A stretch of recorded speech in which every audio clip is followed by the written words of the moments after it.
दोस्तों, रेडियो 91.2 ज्योतिर्गम्य सुनने वाले सभी लिसनर्स का मैं अतुल शर्मा तहे दिल से स्वागत करता हूं। दोस्तों, जैसा कि आप सभी जानते हैं, कोरोना की इस गंभीर स्थिति में पीजीआई चंडीगढ़ अपनी सेवाएं दे रहा है और इसी बीच पीजीआई का speech and hearing department speech and hearing awareness programme का आयोजन कर रहा है, जो कि 1 दिसंबर से 15 दिसंबर तक मनाया जाएगा।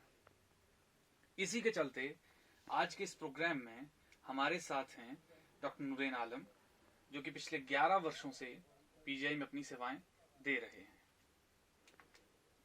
आज के इस प्रोग्राम में सर हमें पर्सन विद डिसेबिलिटी एक्ट के बारे में बताएंगे।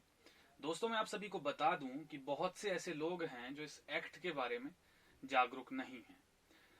तो आइए सबसे पहले सर हम आपका अपने 91.2 ज्योतिर्गम्य पीयू रेडियो स्टेशन में स्वागत करते हैं। Welcome to our show sir. Thank you Atul.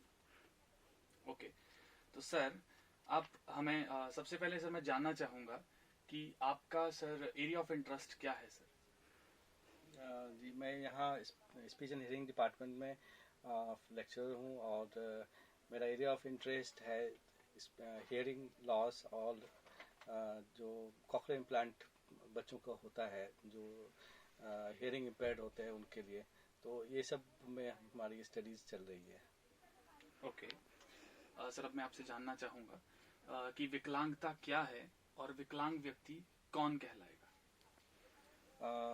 देखिए, आज आपने बहुत रेलिवेंट क्वेश्चन पूछा है, क्योंकि आज हम सब लोग वर्ल्ड डिसेबिलिटी डे मना रहे हैं, दैट इज़ 3 दिसंबर को, और इसमें ऑल ओवर वर्ल्ड जो है विकलांगता के बारे में अवेयरनेस फैलाया जा रहा है। तो इसमें हमारे यहाँ चंडीगढ़ में सिर्फ पीजीआई चंडीगढ़ नहीं है, बल्कि चंडीगढ़ एसोसिएशन है जो स्पीच एंड हियरिंग प्रोफेशनल्स का। तो उनका सीशा नाम है, Chandigarh branch of speech and hearing association. उनके सभी मेंबर्स जो हैं ये विकलांगता के बारे में अवेयरनेस फैला रहे हैं। तो विकलांगता क्या है? देखिए, विकलांगता को वर्ल्ड हेल्थ ऑर्गेनाइजेशन ने डिफाइन किया है कि कोई भी बॉडी के पार्ट में अगर कोई स्ट्रक्चर या फंक्शन में कुछ इशू हो जाए, जिसकी वजह से जो पर्सन है उसका जो फंक्शनिंग है, कोई भी एक्शन काम करने का जो तरीका है वो कम हो जाए, और जो दूसरे लोग हैं, नॉर्मल लोग हैं, वो जैसे नॉर्मली काम कर सकते हैं वो काम नहीं कर पाए, तो इस कंडीशन को ही हम विकलांगता कहते हैं।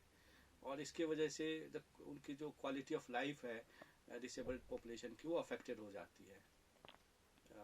और जैसे हम बोल सकते हैं कि कुछ लोगों को चलने फिरने में तकलीफ हो जाती है, लोकोमोटर डिसेबिलिटी में आते हैं जी, जिनको सुनने की तकलीफ हो जाती है उनको हियरिंग इम्पेयर्ड बोलते हैं, और जिनको देखने में प्रॉब्लम होती है उनको विजुअल इम्पेयर्ड बोलते हैं। उसी तरह कुछ लोगों को समझने की शक्ति कम हो जाती है, उनको हम इंटेलेक्चुअली डिसेबल्ड कहते हैं। ओके, सर अब इसके बाद सबसे पहले मैं आपसे ये जानना चाहूँगा कि ऐसी कौन सी पॉपुलेशन है जो डिसेबिलिटी के अंडर आती है सर? जी, जैसे मैंने अभी बताया, ग्रॉसली के जो भी हम एक्टिविटीज़ करते हैं उसमें हम लिमिटेशन अगर आ जाए तो हम उसको डिसेबिलिटी कहते हैं। लेकिन जैसे आपने बताया, आरपी जो पर्सन विद डिसेबिलिटी एक्ट है, रिवाइज होके आया है, जो 1985 में था, अभी 2016 में इसको रिवाइज किया गया है। उसके अंदर में टोटल 21 डिसेबिलिटीज़ को इंक्लूड किए गए हैं। और जो ऐसे जो भी लोग हैं जिनमें डिसेबिलिटी एटलीस्ट 40% जो हम मेजर करते हैं, अगर उससे ज़्यादा है तो ऐसे पॉपुलेशन को हम डिसेबल्ड पॉपुलेशन बोलेंगे। और इसमें बहुत सारे चीज़ हैं, जैसे जिनको देखने में तकलीफ है, विजुअली इम्पेयर्ड हो गए, सुनने में तकलीफ है, हियरिंग इम्पेयर्ड हो गए, बोलने की तकलीफ है, स्पीच एंड लैंग्वेज डिसेबल्ड उसको बोलते हैं। उसी तरह ऑटिज़म है, और बहुत सारे डिसऑर्डर जैसे ड्वार्फिज्म, जो बौने लोग होते हैं उनमें भी डिसेबिलिटी अभी हम बोलते हैं। तो इस तरीके से देखेंगे तो टोटल 21 लोग हैं, 21 तरीके के डिसऑर्डर्स अभी इसमें पीडब्ल्यूडी एक्ट में आ गए हैं। ओके सर, मैं आपसे जानना चाहूँगा अभी डिसेबल्ड पॉपुलेशन का आंकड़ा विश्व भर में, वो भारत में कितना होगा? देखिए, वर्ल्ड हेल्थ ऑर्गेनाइजेशन WHO के अंदर में बताया है कि करीब जो 15% पॉपुलेशन वर्ल्ड की, उसमें जो है ये प्रॉब्लम है। और बोलते हैं कि करीब हर इंसान में ऐसा वक्त आता है जिसमें वो डिसेबल्ड या तो कुछ समय के लिए हो जाए या परमानेंटली डिसेबल्ड हो जाए। लेकिन अगर इंडिया के संदर्भ में हम बोले तो उसमें सेंसस 2011 के अंदर में बताया गया है कि करीब 2.2% पॉपुलेशन, जो कि अबाउट 2.5 करोड़ के आसपास लोग हैं, उनमें ये डिसेबिलिटी पाई जाती है। 2.5 करोड़। जी ठीक है सर। ओके सर, अब हम आपसे पीडब्ल्यूडी एक्ट के बारे में कुछ जानना चाहेंगे सर। जी, तो पीडब्ल्यूडी एक्ट जो है पर्सन विद डिसेबिलिटी एक्ट है, जिसमें 1995 में ये एक्ट लाया गया था। और इसमें जो डिसेबल्ड पॉपुलेशन है उनके राइट्स, उनकी पार्टिसिपेशन और उनके जो भी प्रोटेक्शन ऑफ राइट्स है और इस सब के मिला के बहुत सारे प्रोविजंस थे। लेकिन फिर उसमें कुछ कमियां थी, उसको पूरा करने के लिए गवर्नमेंट ऑफ इंडिया ने 2016 में revised person with disability act लाया है, जिसमें जैसे मैंने बताया पहले 7 डिसेबिलिटी थी। अभी वो बढ़ के टोटल 21 डिसेबिलिटीज हो गए हैं। और बहुत सारे प्रोविजंस बदले हैं।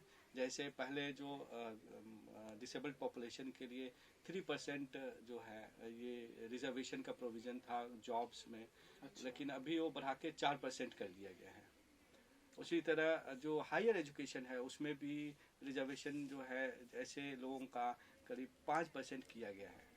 और जो पॉलिसीज़ वगैरह जो हैं वो उसमें देखा है कि उनकी पार्टिसिपेशन को बढ़ाई गई है। और ऐसे बिल्डिंग्स वगैरह हैं, जो भी स्ट्रक्चर्स वगैरह हैं, उनको डिसेबल्ड फ्रेंडली बनाने के लिए प्रोविजंस हैं।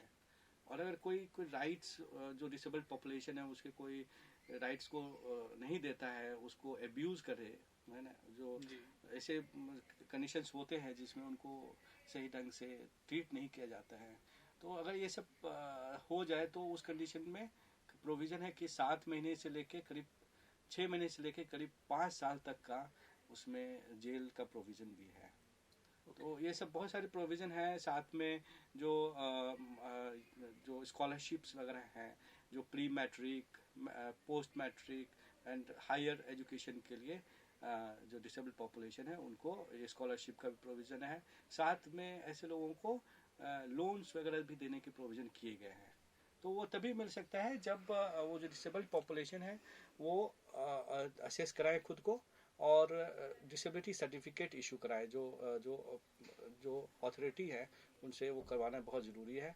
जैसे अभी गवर्नमेंट ऑफ इंडिया ने यूनिक आइडेंटिटी कार्ड ये बनाना शुरू कर दिया है। तो जो भी डिसेबल्ड पॉपुलेशन है, मैं अपील करूँगा कि वो जाके जो अथॉरिटीज़ हैं उनके साथ मिले और ये कार्ड इशू कराएं। ओके सर, तो क्या ये कार्ड सिर्फ इन डिसेबल्ड पॉपुलेशन के लिए ही दिए जा रहे हैं? जी, ये यूनिक आइडेंटिटी कार्ड जो है ये डिसेबल्ड पॉपुलेशन के लिए, और जिनका मिनिमम 40% जो क्राइटेरिया होता है डिसेबिलिटी का, वो बेंचमार्क क्राइटेरिया है, उन्हीं को ये मिल सकता है। और उसके साथ बहुत सारे फैसिलिटीज अटैच्ड होते हैं। जैसे मैंने बताया आपको, स्कॉलरशिप मिलना और साथ में जो उनके ट्रीटमेंट वगैरह जो गवर्नमेंट की तरफ से फ्री बहुत सारे स्कीम्स हैं, उसका वो फायदा उठा सकते हैं। ओके सर, तो जैसे आपने बताया कि पीडब्ल्यूडी एक्ट जो कि रिवाइज हुआ है 2016 में, तो लगभग 4 साल हो गए हैं रिवाइज हुए। तो सर मैं जानना चाहूंगा कि इसके अंदर कौन से राइट्स दिए गए हैं डिसेबल्ड पर्सन के लिए? कैसे कोई राइट्स हैं जो डिसेबल्ड पर्सन को दिए गए हैं इसके अंदर?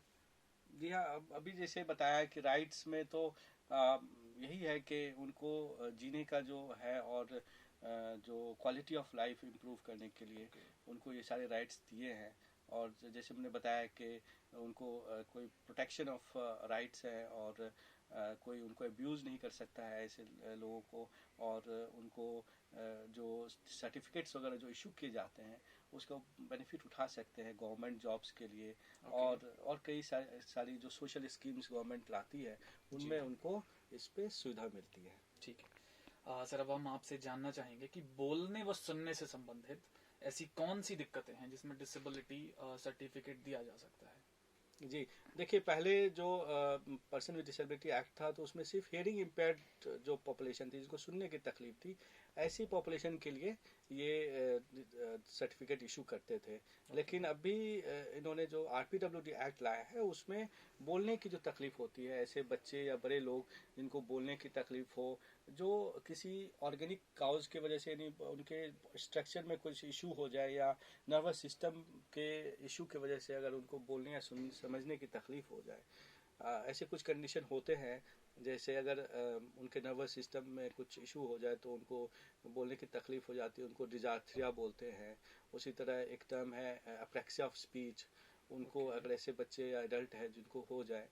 और साथ में एक कंडीशन है जो हम बोलते हैं अफेजिया। इसमें क्या होता है, कुछ स्ट्रोक की वजह से वो बोलने और समझने की क्षमता खो देते हैं लोग। तो ऐसे कंडीशन में भी इसका प्रावधान किया गया है। साथ में जैसे क्लेफ्ट लिप पैलेट है, और किसी सर्जरी की वजह से किसी का टंग का सर्जरी होता है या फिर गले की सर्जरी करनी पड़ती है कैंसर वगैरह की वजह से, और उससे उनको बोलने की क्षमता खो देते हैं। या दोनों जो गले की तार है, नली जिससे आवाज़ निकलती है, उसकी वो उसमें पैरालिसिस हो जाए, वीकनेस हो जाए, तो उस सब कंडीशन में प्रावधान है कि ऐसे लोगों को हम दे सकते हैं स्पीच जो लैंग्वेज डिसेबिलिटी सर्टिफिकेट। और हियरिंग वाला तो पहले से ही है, लेकिन वो मैं थोड़ा बता देता हूँ आपको कि अगर बेहतर कान, अगर दो कान में भी तकलीफ है लेकिन बेहतर कान में अगर 60 dB 60 डेसिबल से ज़्यादा का लॉस हो जाए तो तब हम उसको दे सकते हैं। और उसके लिए हमें अलग अलग टाइप के टेस्ट बताए गए हैं, वो करने पड़ते हैं। उसके लिए आपको क्वालिफाइड ऑडियोलॉजिस्ट और स्पीच लैंग्वेज पैथोलॉजिस्ट के पास जाना होगा।